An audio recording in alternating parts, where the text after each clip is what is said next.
Welcome to Season 3 of Unapologetically Woman. We're celebrating phenomenal women all across Kentucky who make no apologies for their perspectives or the impacts that they're making in the community.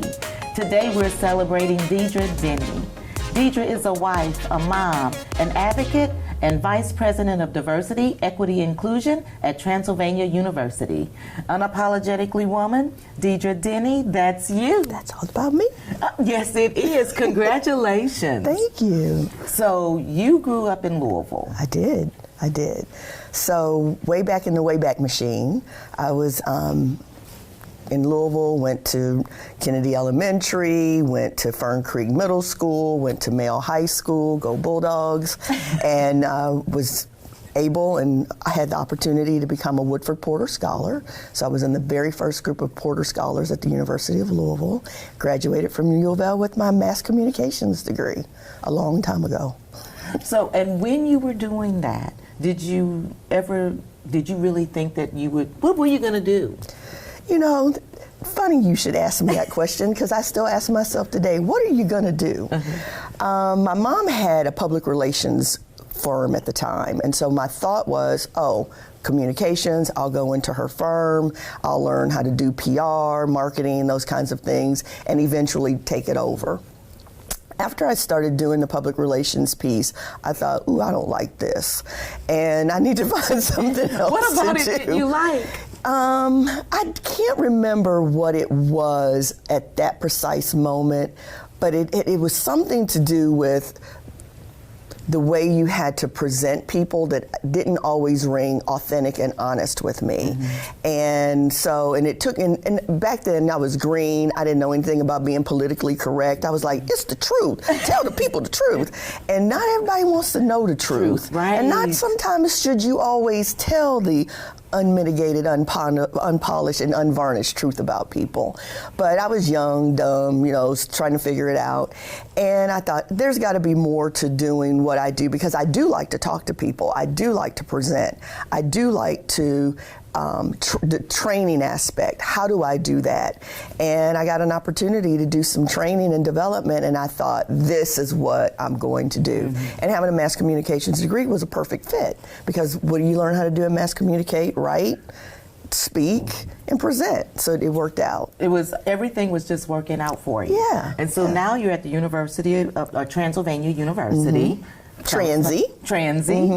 Yep, as the Vice President for Diversity, Equity, and Inclusion. And my role there is about change. How do we make sure that any student, any faculty, any staff, or any community member that comes into what I call the Transy bubble, so in our atmosphere, how do you make sure that those folks feel like they belong there, that they're included there, that there's equity in any of the things that they would experience there? And so it's about changing our environment, changing our culture. What I do is change. And so when you got there, you're saying, okay, you want everybody to feel included and know that they're welcome on campus. And I saw not too long ago, you brought in Kappa Alpha Psi as the first Black Greek letter organization at Transy. Yes, and we've expanded it to, now we have a sorority, Sigma Gamma Rho. They will cross their first student April 12th, I think, is a route, so just a couple of weeks from now. I'm so excited about it. Sorry it's not AKA, which is my first love, but one of the things about being at Transy when I came in, nobody hires me to keep for status quo. And so that was clear when I interviewed for the position and made sure that people understand I come in and I bring in change. If you want it to be different, then it's going to be different. And we can talk about what different looks like. Different doesn't have to be small, different can be big, different can be small. What are we talking about? And the one thing that Transy was very clear with me about is that they were struggling retaining Black students. And so I thought, well, why? So I came in the middle of a pandemic. I do not advise anybody to ever do that. Do not try to buy a house. Do not try to rent a house. Do not try to find a moving van, because in COVID, it was almost impossible. And so we moved. I came to campus in the pandemic. Everything was on Zoom, very little face-to-face because everybody is different. Yeah, everything is different. And I'd never done college that way, right? So I'm learning as the students and everyone else is learning. Can you hear me now? Can you all hear me? Can you see me? Oh, my mic's not on? I still do that. After all this time, I still forget to turn my mic on. But, trying to build relationship, because doing my work requires relationships. It requires trust.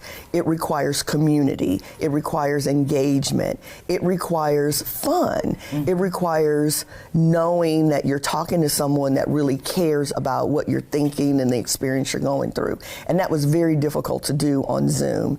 Tried to do as much as I could, and then figured out, well, if I had small student groups at a time, then I could connect with them. If I could talk to the faculty in small groups, then we could, build some rapport. So that's how I spent my first year at Transy, really trying to build community, build rapport, build trust, and it morphed itself into, we've got Kappa Alpha Psi. They just brought their next line over this past weekend. So Sigma Gamma Rho's bringing in a line. We have a multicultural student center on campus, which we've never had before. We have our first student of color scholarship. So when I talk about change, I mean real change, not little bitty check the box. Do we have enough black people? Do we have enough women? I'm talking about real change. And how do we support not just our communities of color, but how do we support our LGBTQIA plus community? How do we support our non-Christian community? Because that's a big piece as well. And so what are we doing with our disabled community? All of that. What are we doing with the community that we find Transy located in? Because when you're coming down North Broadway, we're off of 4th and 3rd, right? And so on one side is Gratz Park, on another side is Smithtown. How are we communicating and engaging and building communities with those communities as well? So it's a lot. So you came in at the hardest time ever in the history of the world. At least that's how I look at it. And it was. Oh, absolutely. I've just been trying to pretend like it didn't happen. Good luck. I know, because everything's changed. Everything right? has changed. And the residual effect of what is going on with COVID, when you look at students, whether it's K through 12 or higher education, they're different because they spent 2 years without any social networks, right? Except for what they could see on the screen in those little Brady box squares. Now I'm showing my age. But, and that's difficult to build relationships when what a liberal arts education is about at Transy is community. And how do we engage each other? And it's very difficult to do. I don't recommend COVID to anyone, but we are still seeing residual effects of people not being able to create social networks, if you will, and having really good interpersonal skills and problem solving. You're seeing that K through 12, you're just seeing it all over the place. So we're going to have some residual effects from COVID that are going to last us a while. Now, this isn't an effect of COVID, but this happened over the COVID time frame where you had all of the social justice, all of that narrative was playing out. Do you find that it became more acceptable? Because all of a sudden it seemed like a push from companies. We need to take care of diversity, equity, and inclusion and make sure that we're being intentional about that, is what I mean. So what I noticed in my career is that over a course of period of time that companies really galvanized around markets. So there's a black market, there's a female market, there's an LGBTQIA plus market. So all of these markets, and why did they galvanize their marketing and their branding and their messages around these markets? Is because there's money there. When the cruise lines found out that LGBT people had disposable income and liked to vacation, the cruise line started marketing all of these cruises to that market. And boats were just full. And that would have been back in the 90s that all of that was coming about. And then there's money in black communities, right? And so Sprite didn't all of a sudden think, oh, LeBron James would be a great person to hawk our brand. No, Sprite did marketing and understood that black people like flavored sodas. So that's why you see black marketing around flavored sodas. And so education is no different. They looked around and they were like, what is the demographic trend that we're seeing? What we're seeing is that there are less white babies being born, but there are more babies of color being born. And where are those kids going to go? Eventually they're going to show up in high schools and colleges. So what do we need to do in order to change our brand and expand it, not really make it different, but what can we do about our branding that would appeal to a community of color? What can we offer? What can we do? What resources do we have? What programs do we have that students of color would say, hey, I want to go to that school? And it wasn't just Transy, all the schools did that. That's where you start seeing, so again, I was the first Porter Scholar group in that first group. That was in the 80s because U of L recognized we need black scholars. How are we going to get them? We're going to start offering scholarships to these kids. And they did, and that brought their numbers up. UK's no different, Center's no different, Moorhead is no different. My brother graduated from Moorhead. So they recognize that there is value in segmented marketing. See, all my mass communications is coming back to me now. And you're doing it wonderfully. Thank you very much. U of L, you did me proud.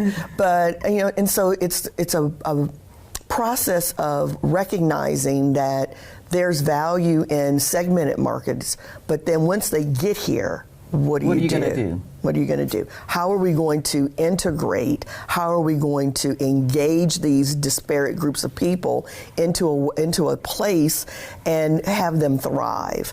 And that's part of the work that I do at Transy. We bring in students from all over the world. We're not just bringing in kids from Kentucky. We've got kids from Texas, from California, from Nigeria, from Gambia. We've got kids from Australia, from France, from Italy. We got kids from everywhere. And so you bring them in and you create community with these kids. And our students are phenomenal. I'm going to tell you, and I tell people this all the time and they laugh until they get to Transy. I think I was at Transy maybe 8 months, and I was having a meeting with a group of students, and I said, okay, anybody got any questions? And they're like, Dr. Dennie, where are all the black students? And I was like, what? Really? You're asking me that on Zoom? And this is recorded. And she was serious, and she was like, I did not leave my neighborhood, my community, to come to a school that is all white. I expected there to be more diversity here, and I mean diversity in color and in culture. And I looked around, and at that time, we only had one black faculty member, just a handful of black staff, and maybe 25-ish black students that I could find. And I thought, oh, she's observant. And more white students were asking me that question. And I thought, oh, Toto, we have found ourselves in another place. And it's a good place, because when you have allies like that are looking and holding the administration accountable for what they really mean by diversity, what they really mean by global education, you can't do anything but applaud those students. And so that's my lived experience at Transy every day, every single day, that students walk up and say, where are these folks and how can we help you? How do we help you recruit, Dr. Dennie? What can we do? And I send them out there and you can talk to your friends, go back to your high schools, tell them what it means to be at Transy, the experience that you're having. Show them pictures of your Facebook or IG or whatever you've got that shows the diversity that is here. Because if people can see it, then they can see themselves here. Absolutely. Yeah. And so there's something else that I want to ask you about. I want to know about the story of Diva and the Man. So my grandkids, they are soon to be 3 and 1. And my son was like, what do you want the kids to call you? And I thought, not grandma. And because you sure not, no. And he was like, so what? And I thought, I don't know. And so around about this time, when they're itty bitty like that, and you're not thinking about it, right? Because they can't talk. And my husband calls me Deidra, and my daughter-in-law calls me Deidra. And I recognized that my grandson was trying to say Deidra, but it wasn't coming out. And it was coming out Diva. And I said, that's it. And my son said, he didn't say Diva. I said, yes, he did. Yes, he did. Yes, he did. He said Diva. I heard it, and that's what my name is. And so I'm Diva. And then my husband, he travels a lot, so he's in and out. He's in Vietnam, and he's in Korea, and he's in France. He's all over the country. So sometimes when my grandkids are there, he's not there. And then this one particular day, he had come in and he was dropping his suitcases off, so he ran upstairs to take a shower to kind of get the plane off of him. And my grandson looked up and he looked around and he said, "Where's the man?" And I said, "What man?" And he's like, "The man." And so I yelled up the stairs. I said, "Honey, come down here." And I pointed at him. I said, "James, are you talking about him?" He said, "Yeah, the man." And I said, "Guess what? You got a new name. Your grandpa's name is the man." Now, my husband wanted to be called Big Papa. I told him it's not gonna happen, so get over it. So we are now Diva and the Man. And my daughter-in-law would say to my grandkids, "You want to go see Diva and the Man?" And they're all for it because my house is big fun. I love it. I love it. That's hilarious to me. Yeah. Look, so we had to share that. Yes, thank you for asking. But I love my grandbabies. I talk about them all day. So they're telling me that we're almost out of time. Oh no! I know we could be here all day, but listen, I always like to leave women with some advice from our guests. Okay. That might be looking up to you and thinking, "Wow, she seems pretty incredible. I'd like to do something like that someday." What kind of advice would you give them? So my advice to women is do it. Do all the things. If you think of it and you think, I'd like to do that someday, today is someday. See what it's about. Even the doing it could just be researching it. It doesn't have to be physically actually quitting your job and moving out of the country. Investigate a country if you want to go someplace. I investigated France for years and years and years and said to my husband, "I want to go, I want to visit." We went several times. It was great. Could I live in Paris? I could try, but I don't know that I could thrive there. But you don't know till you try. So if you're thinking about, hey, I want to start a business, investigate that business. Talk to people that are doing that kind of work. You had Tia Edwards on one time, right? Yeah. I watched that, and she talked about her business and what she's doing. Why not? Talk to her. She could be a mentor. If you want to know anything about the DEI world, if you want to know anything about training and facilitation, I do certified diversity training. So I certify diversity professionals and diversity executives. Call me. I'll tell you what the world is about, what to look forward to, and what to watch out for.